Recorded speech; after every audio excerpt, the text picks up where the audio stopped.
Hello, everyone, and thank you for joining me. Having a little bit of difficulty. Oh, I know why. Podcast. My name is One Michael moment. Vasquez. I'm going to start that over a little bit. In this adventure of describing.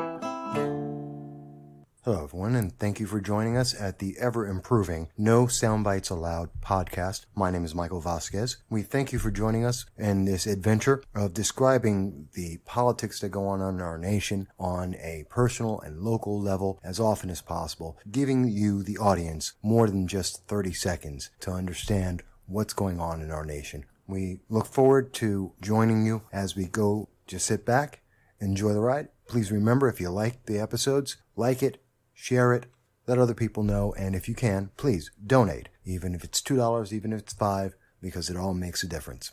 We thank you, and here we go.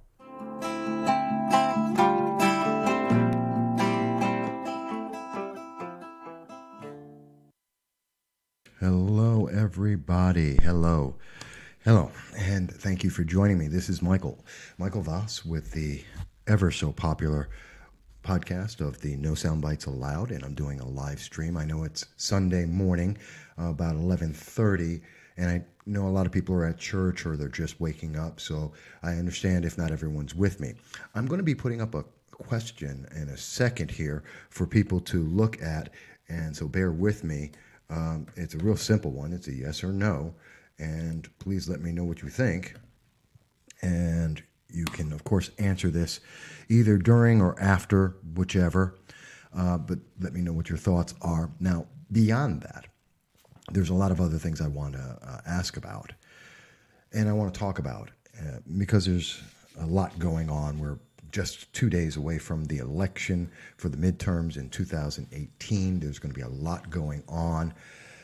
We're seeing massive amounts of commercials and mailers that are going out. If people remember, back in February of this year, I had announced and mentioned that very publicly that I thought there would be about $16 million spent on the New York 22nd election. And surprisingly, and everyone told me I was just out of my mind, that it couldn't possibly happen like that. And here, lo and behold, we have now hit $18 million spent on this election alone. It's one of the top 10 races across the nation. And I know that everyone is sick and tired of this. We are all upset. It's just so much just being blasted at us.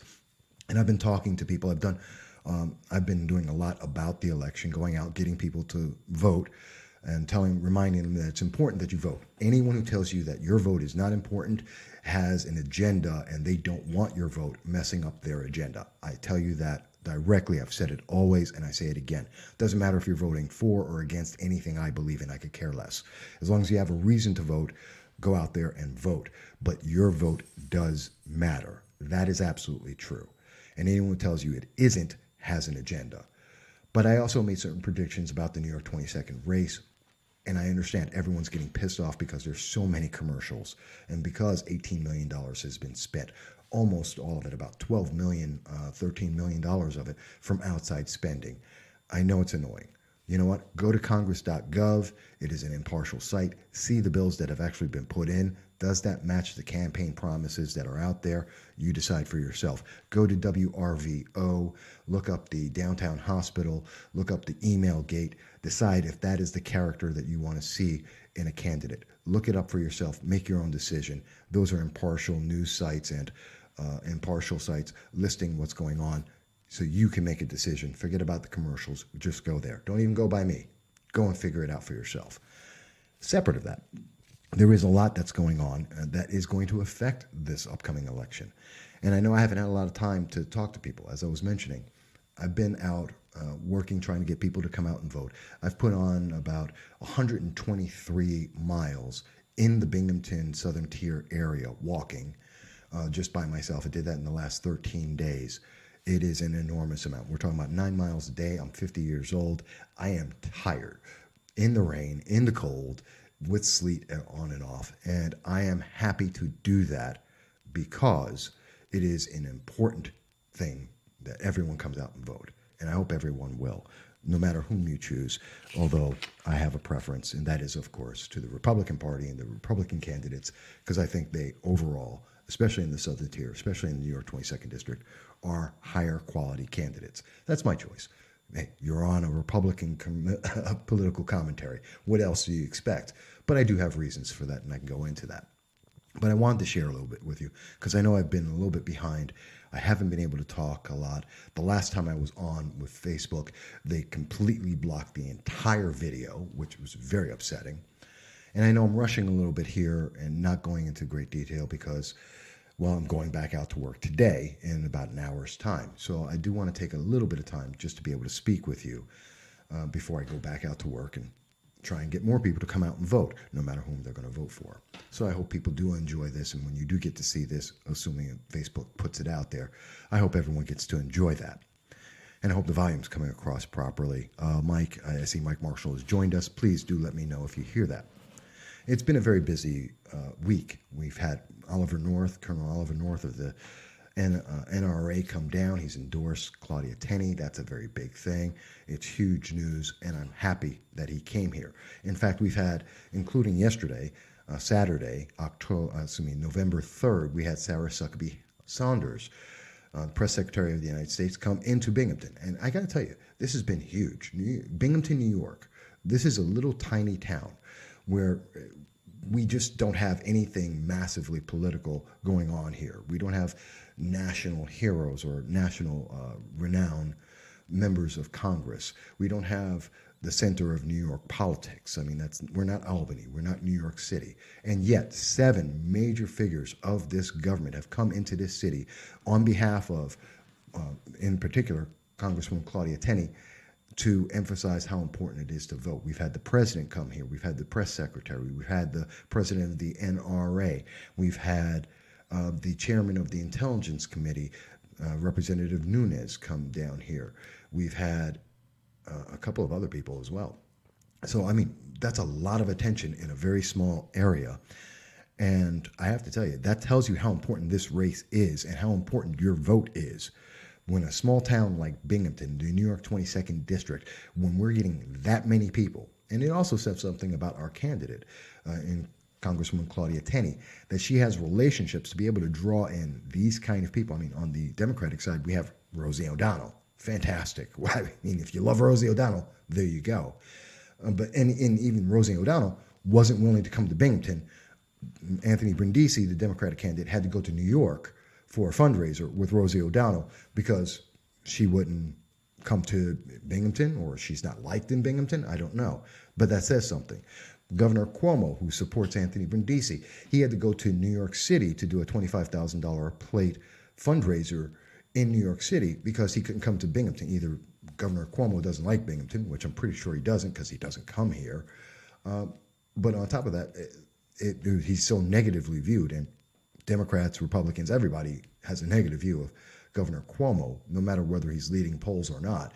He's negatively viewed because of the corruption in New York State, and he won't even come in to support a candidate that he says he's raising money for. That says a lot. We have major figures in the government who are trying to help improve our government that are coming to Binghamton in support of one candidate. The other side, the Democratic side, are not willing to come into Binghamton to support the candidate they say they support. That should tell you a lot about this race and who should be in it. It tells you a lot about what's going to happen on who gets elected. We either have a candidate on the Republican side who has people who are willing to say, we will come to Binghamton and support you, and we'll support what you're doing. Or we have on the Democratic side, you're going to support us, the party, and we don't care about you or your area. We just want you to win. That's what the race has come down to, quite honestly. And that makes a big difference. But if you don't believe me, just evaluate it. Look it up. You got Rosie O'Donnell, you got Governor Cuomo hiding in New York City where Anthony Brindisi is going to raise money versus the people who've actually come into Binghamton all on the side of the Republican. That says a lot. But that's not the main focus of what I'm going to be talking about today. And I thank you, Mike, for letting me know that the volume's good. Like I said, Facebook has been giving me a lot of problems recently of being able to bring this podcast to you, which I believe is censorship. Besides the 800 political sites that they have recently eliminated, we've seen that they have gone out, and for Republicans and conservatives, I know of zero liberal or progressive websites or blog podcasts or even Facebook Live that they have removed on the liberal side. You just haven't heard of that. And I haven't heard of them removing individuals and pages that are conservative or, progressive or liberal. It just doesn't happen. And that's suppression of thought. That's compulsion by act of lack of choice. And that's a sad thing. And we should be very aware of it. But I continue to keep going forward. I'm going to continue to keep my voice out there because I don't depend on Facebook, although it is a great way to reach everybody. So hopefully this isn't all too disjointed. Like I said, I'm rushing. I'm tired. It's been a lot of work, but I do want to talk about a lot of important things. One of the things that obviously is very important, is going to have an impact on this election coming up, is the migrant caravan. Now, a lot of us have heard about that, and we've heard that most recently, the migrant caravan has come out and they have decided that they're going to sue President Trump. They're going to sue the United States government because they believe they have a constitutional right. And that's the poll that I put up there for everyone. Is it illegal to deny foreigners U.S. rights? Does someone in a foreign country have the right in the United States for anything? Do they have a right to vote? Do they have a right to Second Amendment? Do they have a right to own firearms? Do they have the right of free speech? Go down through the list, and in particular, the Fifth Amendment, due process. Do they have a right to due process? And I would have to say, no, you don't. I don't care what country they're coming from. I don't care how they're coming here. I don't care where they're coming from, and I don't care what their reason is.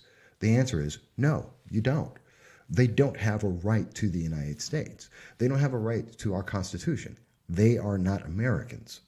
They are foreign nationals, in this case Hondurans, and from South America, Middle America, Latin America. They're from other parts of the world. And I could care less. They could have been coming from Nicaragua. They could be coming from Libya. They could be coming from Germany. They could be coming from England. It doesn't really matter. They can come from Australia for all I care. They don't have American rights. They're not Americans. They're foreign nationals. They have the rights of whatever their country allows. So if they're from Ecuador, they have Ecuadorian rights. If they're coming from Chad, they have the rights of those in Chad, or Liberia, or, Moscow, or not Moscow, but Russia. Name the country around the world. They have those rights. They don't have American rights. They're not our citizens. So when I see that they're suing the United States government for rights, they're foreign nationals and they're on foreign ground. I mean, think about this for a second. If we were to allow this, if this is to go forward, then someone in any country in the world, imagine that there's someone in Qatar who decides that he wants to come to America and he's going to sue America. Matter of fact, the guy in Qatar says he wants to have a gun. Japan, I'll even get Japan, which has very strict regulations on individuals being able to have a firearm, any kind of firearm. Imagine someone in Japan saying, hey, guess what? I want to come to America at some point in the future. And because America has the Second Amendment, I choose to use that Second Amendment right in Japan to be able to own a firearm. Japan will tell you you're out of your mind. You can't possibly do that. And they're like, well, I have a plane ticket to come to America. Who cares? I have a visa to come to America. Who cares? You're not an American citizen. You're a Japanese citizen, and you don't have a right to own a firearm. So you can't do that. I don't care if America has a Second Amendment right. Japan doesn't. You can't do that. I mean, it's that simple. It literally is that simple. You don't get the right just because you say, well, I'll come to America at some point. So what? You're not an American citizen. You don't get that right. I don't understand how I can make it more simple and make it more clear. And I understand that it's being phrased in the media. And again, let's take a look at how it's been phrased. Migrants and caravans sue Trump and his administration alleging abuse of constitutional rights.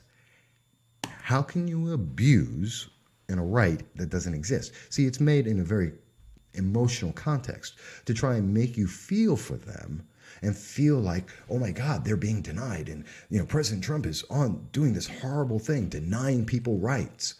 That's the message that's being put out there. It's an emotional message. It's meant to make you react emotionally, but it actually has no basis in fact.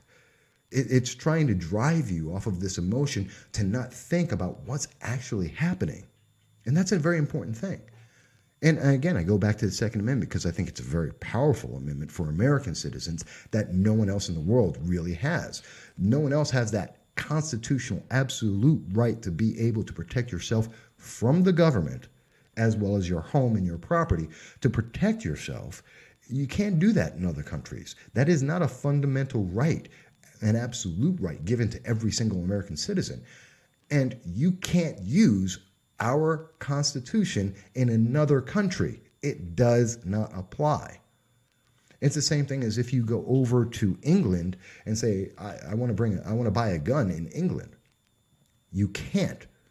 But you could say, well, I'm an American, and in America, I have the Second Amendment. It's a constitutional right. And they will tell you in England, well, that's fantastic, but you're in England or the United Kingdom, whatever you want to call it, and you, in our country, you don't have that right, and it's not our law, and you can't do that. It's the same way. It works the same way.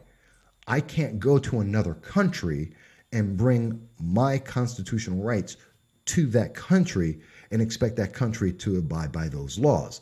It doesn't work. If you're in a foreign country, you have to abide by the laws of that foreign country, but you are not conveyed extra rights because you happen to be in that country or that you are going to that country. You're not a citizen of that country. You have to abide by their laws, but you are not conveyed their rights. There is a difference. It's a fundamental difference. And just because you want it doesn't mean you should get it. You legally do not have the right just because you say, I would like to have it, or that because I'm traveling there, or I may want to migrate to that country. That doesn't give you anything. You are not legally bound by that. Is this not clear? I understand it isn't, because the media is talking about it and there's a lawsuit going on, which should be laughed out of the courts, because Hondurans are not Americans. They are not bound by American law. They're not even on American soil to make a claim of rights in America. Our rights do not extend across the world to people who are not Americans. It just doesn't. I mean, this is pretty simple international law. And I hope I've made very clear. Mike, tell me, I know you're watching, let me know. This should be very clear. It should be very obvious that we can't have international laws like that. Otherwise, everything goes crazy. Everything goes crazy. But maybe that's not clear enough. So let me go into it a little bit more, because people are saying, oh my God, how can President Trump do all this? Well, very simple. Because a lot of people are upset that President Trump has said, and this is why the migrants are suing, President Trump has said that every single one of the migrants that are trying to come into America in that caravan are going to be detained into tent-like cities, which will probably be an upgrade from the shanty towns that many of them are living in Honduras and in Nicaragua and in Mexico. So this will be an upgrade in the quality of life for them, quite honestly, because we're not talking about little Boy Scout pup tents. We're talking about 20-man, 30-man, 50-man tents with air conditioning and power and electricity and good beds and proper access to water and food. Let's not get this wrong. They're not sitting around in a little pup tent like it's the Middle Ages. They're actually going to be taken care of. And Mike Marshall did mention to me, American citizens are the only ones that receive the protection of rights provided by the Constitution. And Mike, you are absolutely correct. Americans are the only ones that are covered by the Constitution. There is no one else who's covered by that. But let me make my point. So he said that he will detain them. Now, let's be very clear. He doesn't want illegal aliens breaking into our country through our border illegally, because that's a violation of our law. And so they have no right. That would make them illegal aliens. So he's well within his rights to do so. He has said that he is going to detain them as they seek asylum and go through the process, which is within his rights, and it allows them to have their rights. So when people say, oh, well, he's breaking the rules, he's not allowing them to declare asylum, that is incorrect. Again, that's emotional. That's meant to drive you into an emotional frenzy. But he didn't say you're not going to have the ability to declare asylum. He said you're going to sit in this detainee area as we determine whether or not you have the right under asylum to be able to come into America. And in case people are wondering, well, you can't do that. Actually, yes, the president can. It is called 8 U.S.C. Code 1225. Under that description, in particular, Section B, subsection 3, Article 4, it goes into, in great detail, the fact that the president, or actually any migrants that are coming into the United States, can and must be detained. There is no code of law, and I've been looking it up. I've been looking up the U.S. Code. I've been looking through several of the Supreme Court decisions. There is absolutely nothing that says that if an illegal alien or an alien seeking asylum in the United States comes into the country, that we must release them into the general population. There is absolutely nothing that says that we must, once someone has come onto American soil and they decide that they want to be an American citizen or that they want to live in our country, there is a difference. The Hondurans are coming into America not to become American citizens, but to be in America, to have a better quality of life, not to stop being Hondurans. There is a difference. But they're going to come into the United States, and there's nothing that says we have to let them into the general population, that we release them into San Francisco or to L.A. or to Binghamton, New York. There's absolutely nothing that says that we have to let them out into the general population and disappear, which some 70% of illegal aliens under asylum consideration do disappear into the public and never show up for their meetings, trials, and determination meetings to figure out if they get the asylum or not. They just disappear into ether and become part of the 22 million illegal aliens in America. So to say that President Trump doesn't have a right to do this is a bald-faced lie. Yes, the president, one, does have the right to do this. Two, there is nothing in the law that says he cannot do this. And there is nothing in the law that says we must allow these illegal aliens to go willy-nilly across the nation. They don't have that right. They are not American citizens. They don't have the right to travel throughout the United States without supervision or without the guidance of the United States or the allowance and the permission from the United States. They're not U.S. citizens. Is this not simple enough? I don't know. It would seem it's not. But we're being played by a lot of emotion. I've heard a lot of people say, well, the president doesn't have the right to deny them entry. Actually, yes, he does. Let's go back to the law. Under 8 U.S. Code 1182, there are illegal aliens that are inadmissible, and they can be denied entry into the United States. These are facts. It's not even a question. It's not like maybe or sort of or kind of. It's a fact. We've seen it done many times under President Carter, who denied Iranians the ability to come into the United States. We've seen it under President Obama, who denied several countries throughout the Middle East entry into the United States. And again, we saw it with the immigration ban earlier in 2017 by President Trump. Yes, the president has a constitutional right to say some people can come into the United States and some people cannot. And that is by the discretion of the commander of the United States, which is the president of the United States. And other presidents have done this. This is a precedent. We can deny anyone we want from being able to come into this country. And we have in the past. This is not new. This is not President Trump overreach of presidential power. This is a power that was given to the president in 1952 expressly by Congress, that he can expressly deny certain groups of people or allow certain groups of people. And when there is an emergency, and this is what asylum is supposed to be about, there's an emergency. There is some reason, some fear of persecution or death because of political beliefs, religious beliefs, ethnic or ethnic background. There's some reason you must leave your country, otherwise you will die. It has nothing to do with whether or not you can get a job. It has nothing to do about the quality of your life in that. It is an emergency. You seek asylum because your nation is under war, or there's a tribal genocide going on. There's a religious persecution that is going on. Please mention to me any of these things that are happening in South America. I know that Venezuela is completely falling apart because they adopted socialist policies, and I understand very clearly that people are having a very difficult time feeding themselves. Understood. Is that a persecution? No, that's just the policy of their nation. It's a bad policy. It's having a bad economic effect, and it's lowering quality of life and killing people, but it's not a persecution. That's just their government. That's the government they elected. That's the policies that they are following. It has nothing to do with the United States. It's not a condition for asylum. And you can say the same thing about Honduras. You can say the same thing about Mexico. You can say the same thing about Nigeria. You can say the same thing about Germany or Qatar or most nations around the world. They're not actively in wars where they could seek asylum.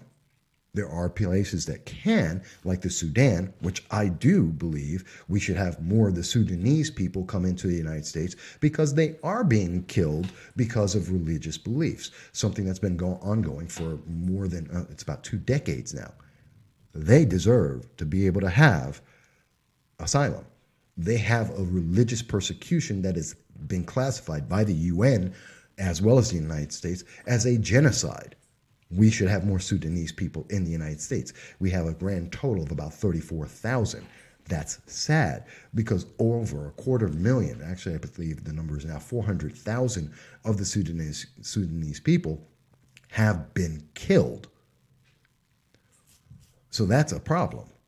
With another 1.5 million who have been displaced, running away from the slaughter, the religious genocide that is going on there. That is a very clear case for asylum in the United States that we should be able to accept.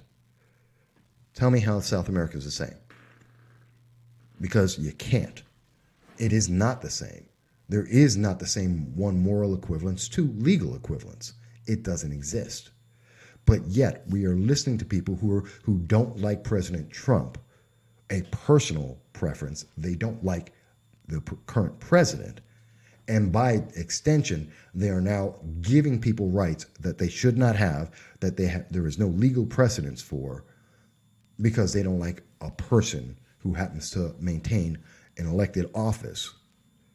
Well, I'm sorry, your personal preference doesn't create law. It doesn't mean that law suddenly changes. And it doesn't convey rights to other individuals who never should have them and never have had them. I mean, it's that simple. It really is just that simple, folks. And I know a lot of people don't like this, but we've done it before. In fact, back in 2017, I had written an article about the immigration ban with Joshua Riley. And we went into great detail there because Joshua Riley, who's a friend of mine, and he's a great lawyer, and he has a great political mind, went through and tried to say, well, you can just deny, you can change the law on the fly. And the president doesn't have the power that has already been established. And I told him, no, you don't. That's not correct. Just because you don't like the president doesn't mean it changes anything. And that's just a fact. But we see a lot of people who are taking on that mindset, and it's just wrong. It's just wrong. So I do pose it to you, and I do ask, is it illegal to deny foreigners U.S. rights? If we convey the Fifth Amendment rights to a group of foreign nationals who are not on U.S. soil, who have not claimed asylum, should we allow them in? Because I can tell you a lot of reasons why we shouldn't allow them in. Do we know if any of them are criminals? You cannot tell me you know for a fact that the criminals are not in that group. They may all, or some, or maybe none, may be criminals. We don't know. We don't know if they're in good standing within their nations or internationally. We don't know if they are or are not terrorists. We do not know that they have a reason to be in our nation besides to take on or burden our nation. We don't know that. We have no reason to believe otherwise. We have no reason to believe for them or against them. We know nothing about them. Anyone who tells you that they know that all of these between 5 to 15,000 migrants who are planning to come into the United States, that they know what those people are going to do, is lying to you. There is no one on the face of the earth who can tell you what I am thinking until I say it. How in the world are you going to presume what 15,000 people are thinking and what they plan to do? You cannot know that. That is impossible. And to say that, therefore, because I am assuming the thoughts and the intentions of 15,000 people from a foreign nation who are not on U.S. soil, to assume what they plan to do and to tell me that I have to convey them rights because of that, that's just insane. That is just insane. That is like saying that there are a bunch of people in France and we know what they're going to do. We know what the people in Paris are going to do, the Parisians. What are they doing? They have a plan and they're going to do something. Do you know? Absolutely not. Why? You shouldn't. There's no way you can possibly know. Until they tell you, there's absolutely no way to know. So that's just a silly and unrealistic thing for people to say. And again, it goes back to emotion. And it's meant to convey a certain outcome. And they're using this at this time to try and motivate people to vote against Republicans in the upcoming election. That's where all this is coming from. Because if you don't think this is political and it's maybe not the cause of it or the creation of it is political, think about this. When else have we ever seen a migration of people coming from South America or anywhere else that are coming into America that have had TV cameras with them, that have been photographed and videotaped and recorded by the news media on their travel here? Can you name another time that we've ever seen that? Because I can tell you, in my lifetime, 50 years old, I cannot recall another time where we had video cameras of migrants coming to America. It has never happened before. Just doesn't happen. And the only reason for it to happen is because it's trying to convey an emotional and moral imperative that does not exist. It is there to give you a reaction emotionally that you would never otherwise have. That's what it is. So whether these people initially started or were motivated or cajoled into coming into the United States, I don't know and I don't care. But I can tell you that this is something that's been a political tool that has been taken advantage of, because they're being used. Every single camera, every single time that we're seeing people interview them on their trip here, the only purpose of that is to change your emotional feeling about it, regardless of what the law actually allows. Because the law says they can be detained, they will be in a better quality of life for it. There is no law anyone can present to me, because I've never seen it and you've never heard anyone quote it. No one in the news has said, here is the statute of law that says that we must take in these asylum seekers, if they are in fact asylum seekers, take these individuals in and release them into the general population. Show me that law. Show me that law, and I'll tell you that President Trump is wrong, and there should not be a detention center, and we should absolutely let them go over to L.A. or over to San Francisco. Please, San Francisco and LA can take all 15,000 of them, deal with that economic headache all on their own, because they want them. Fantastic. Take them all. Let them go into your population and run havoc there. But please show me, where's the law that says that we must do that? Because it doesn't exist. We must keep the parents and the children together, okay, as per the allowances of the law, okay, and you can do that in a detention center that allows the parents and families to stay together. if in fact they are families, if in fact they are not child slavers, or using the children, kidnap a child and use that child to claim that you have a child that isn't yours to get a better preferential treatment by the U.S. government, which we have seen done in the past repeatedly under President Obama and under President Trump. So let's assume that every single child is in fact with a family member, which is not statistically correct. Let's say that it is, and they come to the United States. Why can't we put them in a detention center? Show me the law that says we cannot. Because you will never find that. It doesn't exist. So the entire argument about, we can't possibly detain them as we determine their eligibility for asylum in the United States, there's absolutely no law that says we can't do that. And anyone who's telling you that that is not the case and will not present you the law as I am showing to you, as I have shown to you, as I have shown you the law, anyone who's saying that these things are not correct and that we have some moral obligation and they're not willing to show you a law that says I'm incorrect, they're lying to you. They have a political agenda. They're doing this to manipulate you emotionally, to give them a preference which is partisan in its origin. It's just something to think about. And I know I talk a lot about these things, but I think it's important. I do think it's very important.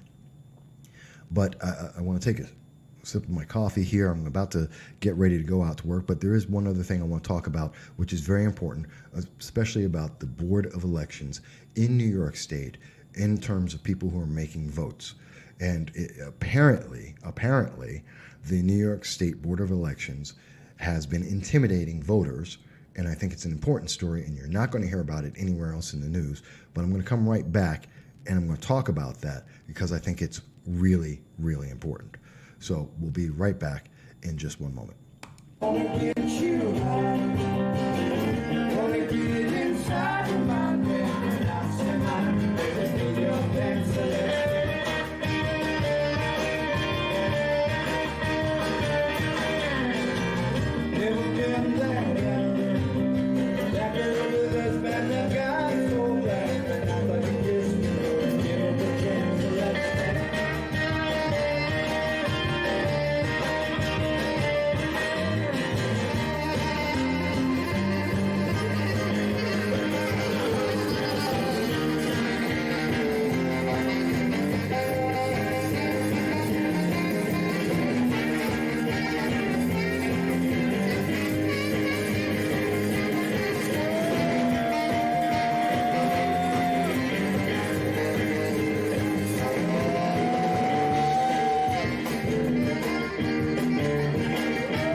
Oops, it ended a little faster. I was replying to a comment by Mike Marshall, and I apologize. I missed the fact that the video had ended there just a second ago. I apologize for that. And as Mike Marshall had mentioned, all American citizens are the only ones that receive the protection of rights provided by the Constitution. Even when declaring asylum, you are still required to go through a hearing to establish the validity of your claim for asylum. And he also mentions that even if asylum is granted, it does not mean you can stay here in the U.S. indefinitely. Asylum is granted until the crisis in that nation that you are coming from changes. And Michael, I agree with you absolutely, because it's absolutely true. Just because I used the example of the Sudan, if the genocide, the religious genocide in the Sudan that's been going on for about 20 years and claimed upwards of almost 500,000 or more deaths, if that ends, then we can send the people in Sudan back to Sudan because it's their nation. They only wanted to get away from being killed. And I have no problem taking in those refugees who are being killed to protect their lives and then let them go back to their nation so that they can go back to their lives in the Sudan. That's their home. Of course, we want them to live their lives as peacefully and as fully as possible. That doesn't mean they get to become American citizens instantly just because they came over here to escape being killed. It doesn't. And the Hondurans don't have any rights beyond the ability to be in the United States if, in fact, that they were trying to save their lives from a war, which I'm unaware of existing, of some persecution that I am unaware of existing. It's just simple. But I do, and Mike, I apologize. As I said, Facebook's been playing a lot with the things that I'm able to see, and when I am able to see them as I'm doing the podcast, there is a delay on my side, plus Facebook likes to hold back a lot on the political commentary for those who are not on the left. So I apologize, I was delayed in responding to you. But I wanted to talk about something else that I think is very important, that has not hit the news yet, and is important for the 2018 elections.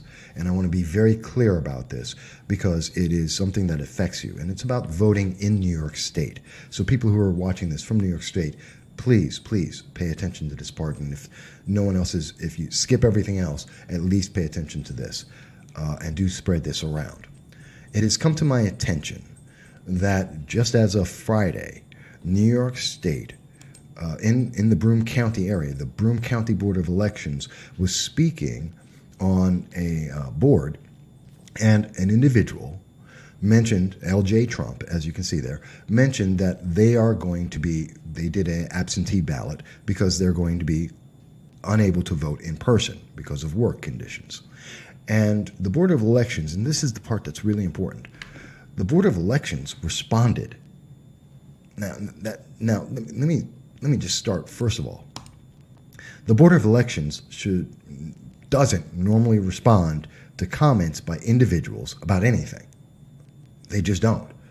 The Board of Elections is supposed to be a nonpartisan, non-partial, or impartial organization.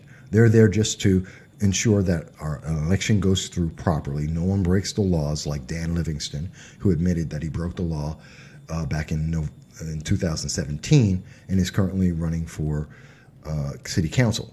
And he's admitted he broke the law. That was on Spectrum News last November.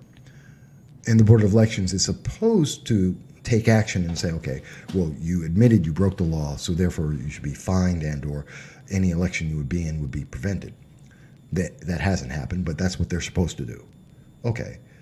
And we're seeing that the Board of Elections is making a comment which seems political in reference to someone saying they voted early through an absentee ballot, which is legal.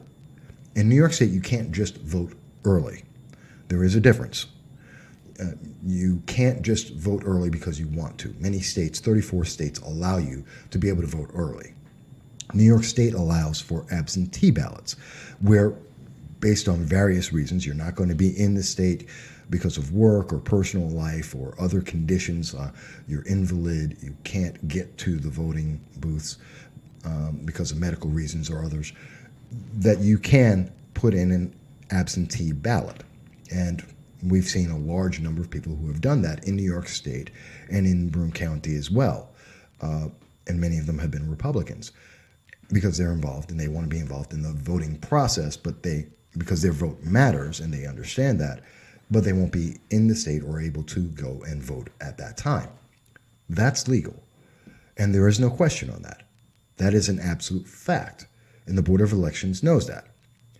But for some reason, in this case, when someone mentioned that on a board, I forget which one it was, one of the boards, that they mentioned that they were voting early and was on Facebook, and they said that they're going to be voting early, the comment that they put out there, the Board of Elections, said that Broome County in New York State does not have early voting.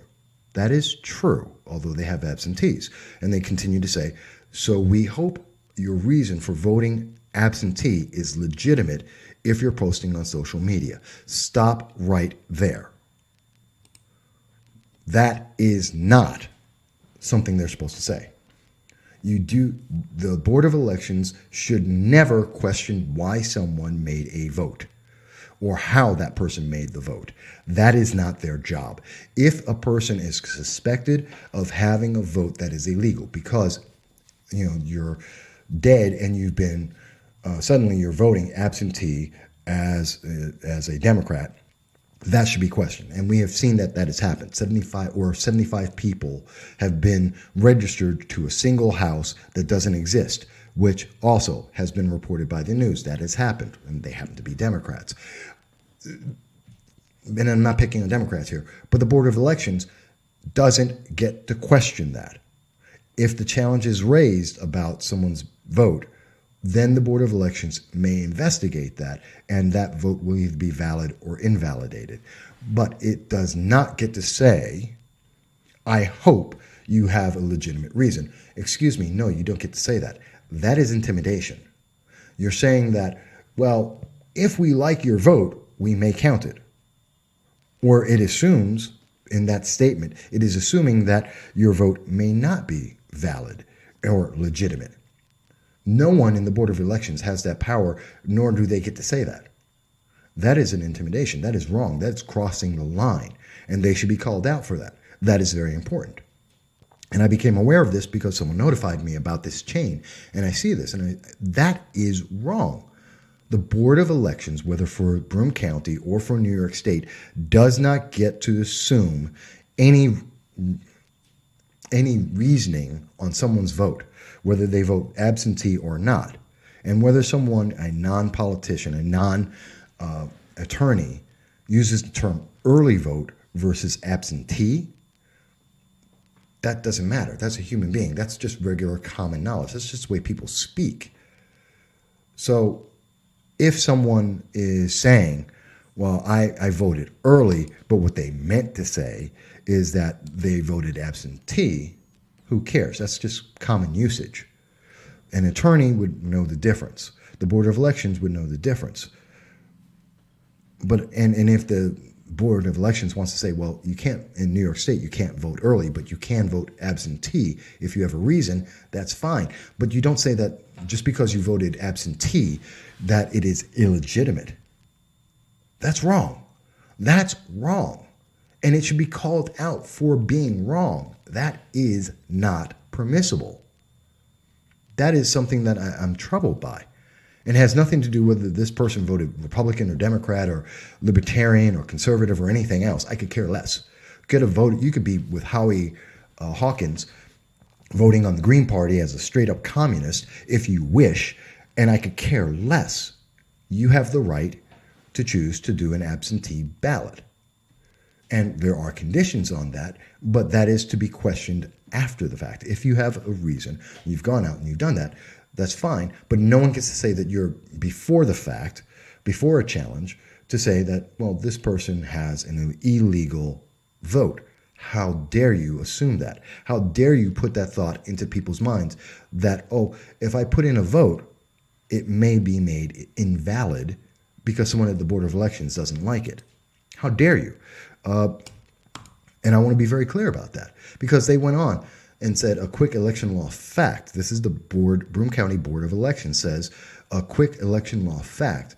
Absentee ballots can be challenged, potentially voiding your vote, unlike voting in person, which once you're issued a ballot, your vote is guaranteed. Okay, so let's be very clear about that. What are they actually saying in that? That if you have an absentee ballot, we may or may not consider that to be valid, that it's going to be challenged. Challenged by whom? When? How often does that happen? Let's be direct about that. When the Board of Elections, when someone representing New York State, and in particular Broome County, and the Board of Elections is out there saying, well, we may not count your vote. Well, that's like saying, well, don't vote because it won't matter. Your vote doesn't count. How dare you say that? That actually violates election law. That may alter someone's vote and stop them from voting. You're infringing on their right to vote by saying that we may not count it. That your vote, just because it's an absentee, may not count. It's not necessarily important because someone ambiguously may challenge it. Do you know how many thousands of votes are done by absentee in just Broome County alone? Thousands. And you're going to say, well, they may not count. What? Does someone challenge all of them block and say, oh, well, we got 15,000 absentee ballots. We're just going to challenge them all. No, that's not how the process works. You have to have a reason to challenge it. You have to have a reason to say, I don't believe that particular absentee ballot is valid. Either because that person voted in person, or the address is not real, or that person is dead, or some other valid legal reason not to accept the vote. Just because it's an absentee ballot does not give you the right to say, well, throw it out because, it's an absentee ballot. No, that is not correct. And for the Board of Elections to assume that is wrong. And I really hope other members of the media pick this up. And I know they won't. But they should. They should be very much involved where we're seeing the Board of Elections go onto social media. They should never be on social media. They have no reason to be on social media. If the Board of Elections wishes to reach out to voters and say, hey, if someone says early voting, please understand, New York State doesn't do early voting. We do absentees. And absentees have certain conditions. If you're planning to do an absentee vote, please check to see that you fit these conditions. Period. Stop. Nothing else. But that's not what he's saying here. Or he or she. What the Board of Elections did is they went onto social media to say, this absentee ballot thing, maybe not. We may count it. We may not count it. Your vote really doesn't matter unless you're in person. No, that's not the law, and that's not the fact, and that's wrong. How dare they? How dare they? And I see this person, and I want to go back to this again. In that statement, they went on to say that the Broome County Board of Elections, after making this statement, which implies a bias, then went on to say and blame this on the initial person who had initially to let their friends and people generally know that they had made an absentee ballot and it was possible to do that, but they misstated it as early voting. No big deal. What Broome County Board of Elections came back onto social media and said, you were the first to tag the Board of Elections, so we merely made a did you know for the general public, not just you. You're more than welcome to come back and see your ballot envelope and come in on absentee affidavit ballot counting day on November 14th in our Board of Elections auditorium. The event is always open to the public for viewing. Well, that's a wonderful statement, except let's be very clear about this. How many people can take off a day of work or interrupt their lives to come out and watch several thousand votes be counted and find out whether or not theirs was counted properly? Do you know how many people usually show up for that? Maybe a half dozen. Almost every single one of them lawyers. Half of them for the Republicans, half of them for Democrats. And then there I include also the Libertarians and the conservatives and the Green Party and Working Families Party. It's all attorneys.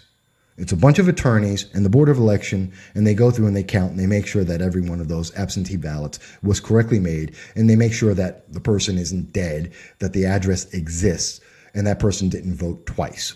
That's what they're there for. Okay, it's a long process. It takes a day, sometimes more. And do you have the time to spend an entire day with a bunch of attorneys going through thousands of votes in that challenge process? If you're alive, if you've only voted once, and you live at the address that you actually say you put your absentee ballot in for, why is the requirement on you? Why do you have that mandate? Because you don't. The mandate is only if someone is making a challenge and your vote is going to go through otherwise. No one's going to question it unless there is a reason to question it. And someone has to say, I wish to challenge that. And here is my legal grounds to challenge that. Because your vote is considered absolute, because you have made it. And unless there is reason to question it, it is absolute and accepted. The Board of Elections is putting out, someone on the Board of Elections has come out and made a statement that I am really, really troubled by, and everyone should be very upset. And maybe I should have led this segment talking about that. Maybe. By the way, Kevin Varney joined in. I thank you for that. Maybe I should have started with this, that we're seeing intimidation from the Board of Elections. Maybe I should have started with that. And I don't know if it's directed towards Republicans or conservatives, if it's being targeted against a liberal or a progressive or anyone else or libertarian or anybody. I don't know. So please don't understand. I'm not attacking this from the point of view that, well, this is Republican versus Democrat. I don't know what that person voted. You may want to infer from their name or some of the names that are on that list as I showed, but that doesn't mean anything because anyone can vote any way they want. You can be registered to any party you want and make any vote you want. It is your vote. You have a right to vote any way you wish, whether you're in a party or not. If you're a Democrat and want to vote Republican, you can do so. There is nothing preventing that. It is your vote. You have the right to choose whatever you think is the best choice. And I hope to God that everyone does. Make the choice, vote that way because you have that right. And every vote should happen. And I hope to God we're going to see more than 4.4 out of 10 people actually come out and vote. I hope so. I don't think so. I actually think it's going to be 177 to 186,000 people are going to vote. Roughly 4.4 or 4.7 out of 10 people are actually going to vote, which is abysmal. It's horrible. It's one of the worst numbers in the nation. And while it is better than in 2014 when we saw 3.2 out of 10 people actually voted, which is incredibly embarrassing and just abysmal for our politics. No wonder we have so much corruption in our state when no one's showing up to vote. And that's not partisan, that's just what we have. There is no question about that. But I'm very troubled by this, very troubled when I am seeing the Board of Elections go out there and effectively intimidate voters by saying their votes don't count. That is what I read from that chain and from that comment. A comment that the Board of Elections does not normally make. They have no reason to make that comment. They have no reason to say it in the way they said. If they were trying to notify the public on November 2nd, where the last of the absentee ballots has already been stopped. By the way, on November 2nd, if you sent out an absentee ballot, if I remember my dates correctly, it's too late. You had to have them in by Thursday, November 1st, as I recall.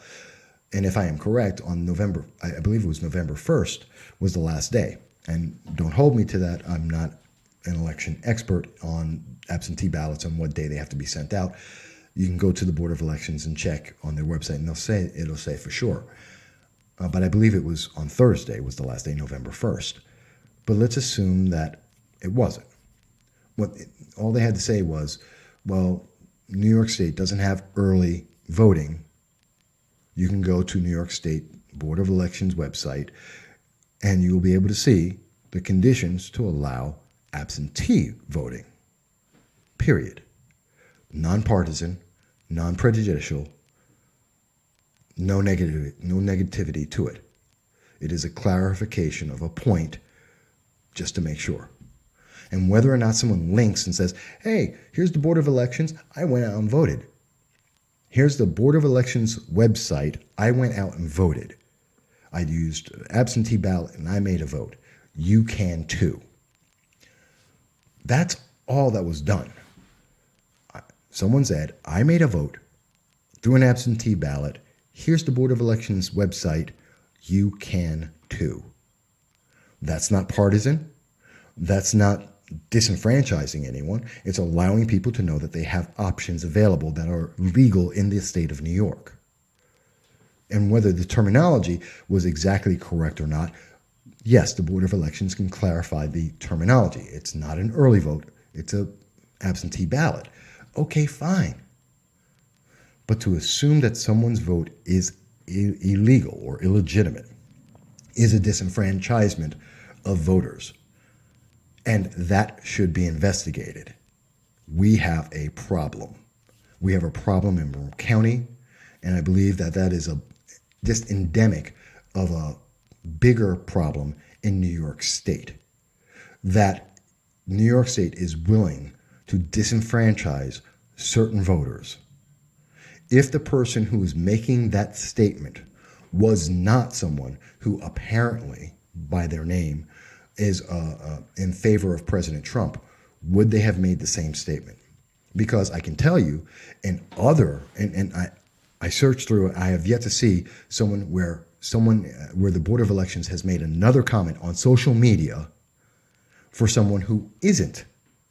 I mean, show me a liberal, a Democrat, where they've made a similar statement and the Board of Elections went onto social media to chastise that person and say that their vote may not count. Because I don't believe it exists. To my knowledge, it doesn't exist. And if the Board of Elections can provide that information, I would love to see it, as they should, since I am a member of the public, I am a voter, I am a resident of New York State, and I would like to see the impartiality of the Board of Elections of Broome County to show me that they are not picking sides. How dare they? How dare they do this? Now, I do have some comments that have come in, and I haven't mentioned them, so I apologize. But I do see Kevin Varney has been here, and I thank you for that. And I see that Kevin Dyer is here, and I thank him. I see Michael Marshall said, people have become disenfranchised by the voting process. Too many people believe that their votes do not make an impact. This has to change, and we, the people, have to realize each and every vote counts, and we have to use our voice through the ballot box to guide this nation to the will of the people. And Michael, I agree with you completely. And just to let people know, there is a slight delay between when I'm seeing some of your messages and as I'm doing this. There is a delay here, and that's mostly because of Facebook. So I apologize if I'm not getting to your comments immediately, but I am trying to. And I also see Kelly Wildener has joined us. And Kelly, it's always great to see you there. And I'm sure, Kelly, you would be very upset about this as well. So let me recap again. We had a comment. We had an individual who went on social media, I believe it was Facebook, and said that they made an early vote because they would be out of town and or working, and they linked to the Board of Elections so people would be able to see how to do that as well. The Board of Elections for Broome County went onto social media, made a comment, and said that this person that their vote as an absentee may not be legitimate for the mere fact that this person is saying it on social media, which is wrong. And this person happened to have a name that implies that they may or may not support President Trump, which makes the comment from the Broome County Board of Elections appear to be partisan. That is wrong. That is absolutely wrong. And we should hold them accountable to that because that is not their job. This is wrong. I don't care who you are. Now, if you have any questions, here's also the New York Board of Elections home, their website for absentee ballots and voting. And you can see the conditions that they're there and how to do so, and where are the deadlines, which they have a link to. And you can go there yourself and you can double check this for yourself. But in there, you do not see them say that your vote is not valid or that it will be counted as invalid. How dare anyone from the Board of Elections imply that the vote of any individual in the United States is invalid without any proof, or that it will be considered invalid, or that it may not be considered legitimate, and that it could be challenged for no reason whatsoever, because that is not the process. There must be a reason for that challenge. Are you dead? Is the address valid? Are you a valid voter with the right to vote? Have you voted twice? There has to be a challenge. And that challenge has to be based on a legitimate reason. Otherwise, your vote is sacrosanct, whether you do it in person or you do it absentee. And we should be livid. I am. You should be too. We should all be livid about that, because that is wrong. And I hope the rest of the news media pick this up. I hope that the rest of the news media go to the Board of Elections and ask them to explain this. I will try to do so. Again, I am working and I'm about to go out to work. I'm running a little late as is. But this is important. This is very vitally important that we understand that no one should question someone's vote without a legitimate and solid reason. No one should infer in any way that anyone's vote will not be accepted. Every vote is vital. I don't care who you vote for, as long as you have a legitimate have a reason for your vote. Come out and vote. And I encourage everyone to do so. And I always have encouraged everyone to do so. Would I prefer you to vote Republican? Absolutely. Would I prefer you to vote conservative? Absolutely. Does that mean that you must? Absolutely not. And I have never said other than that. Have a reason, go out there and vote on that reason, whatever that may be, regardless of what party you may be in. I've always said that. I always will say that. But how dare anyone, and I know I'm berating this subject and I'm going over it and over it, but I want this to be made very, very clear. No one should ever infer or cause people to question their vote that they are making without due cause, without extreme reason. It is our fundamental right, and no one should be able to question that right, ever. People have died for this right. People have bled for this right. It's something that's fundamental to our nation and unique around the world, that we have this without violence, without national riots and fighting, that we are able to use our right to change and guide our government. And no one should ever in any way imply that that cannot happen, that we cannot make that vote and move our government forward and our representation forward without just cause. I don't know how to make that more important or make it more serious or make it more clear to people. We should, and I'm going to try and follow up with the Board of Elections and get an apology for that and get a retraction or a clarification on this, and to make sure that it isn't someone who is being politically biased or someone who assumed the name of the Board of Elections and made this comment. I don't want to see that. Do I want to see someone fired for that? Not necessarily. But I want to see the Board of Elections make sure this is clear. And I'm very upset. I'm very upset. I just don't know how to explain how upset I am about this. And I don't know. Maybe it's just me. But I think it's important. And I hope that the rest of the news media will follow up on this. I hope that the news media will reinforce that every vote matters and that no one has a right to question your vote unless there is a legitimate and substantial reason for that. And we should encourage people of every party, of every philosophy and philosophical mindset to go out there and vote if they have the ability to do so, whether that's through absentee voting or whether that's in person, to go out there and do this. I don't know. But that's me, and I'm ranting. And I'm ranting today. I'm tired.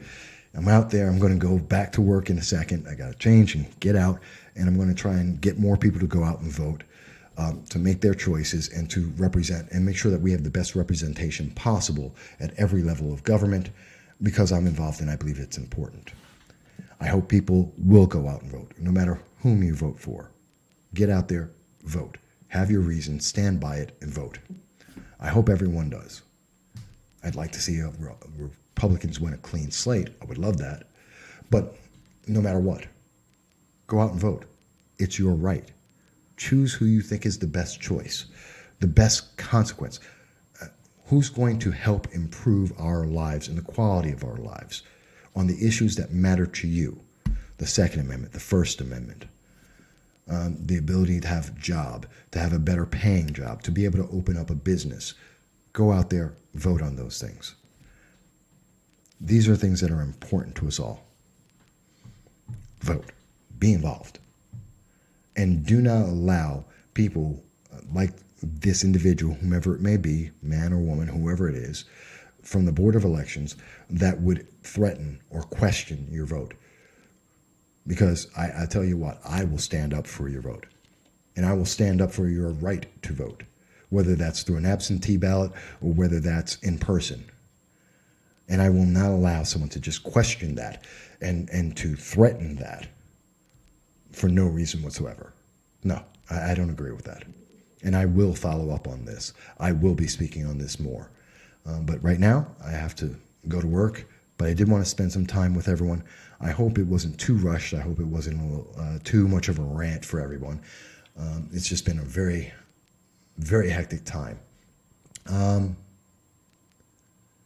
And Mike Marshall mentions that it is more than our right, it is our obligation to our nation, he's speaking about voting, to be able to vote. And I agree, Mike, I do.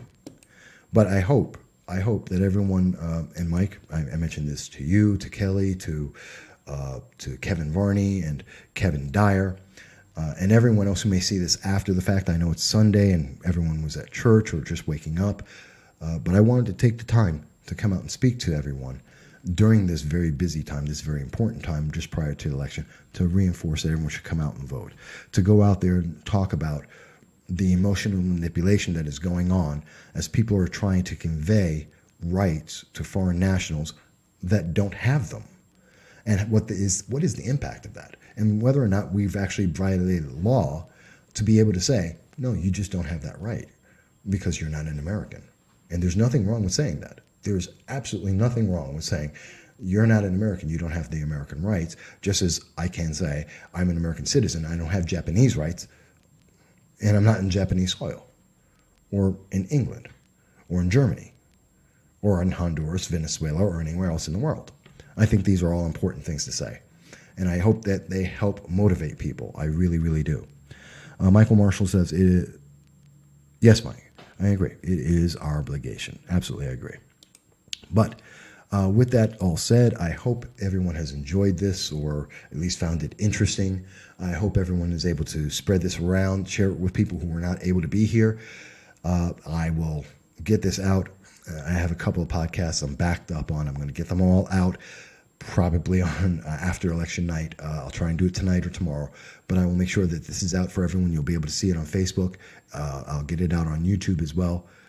And I hope everyone's going to be well, and we'll talk again very, very soon. Talk to you soon, guys.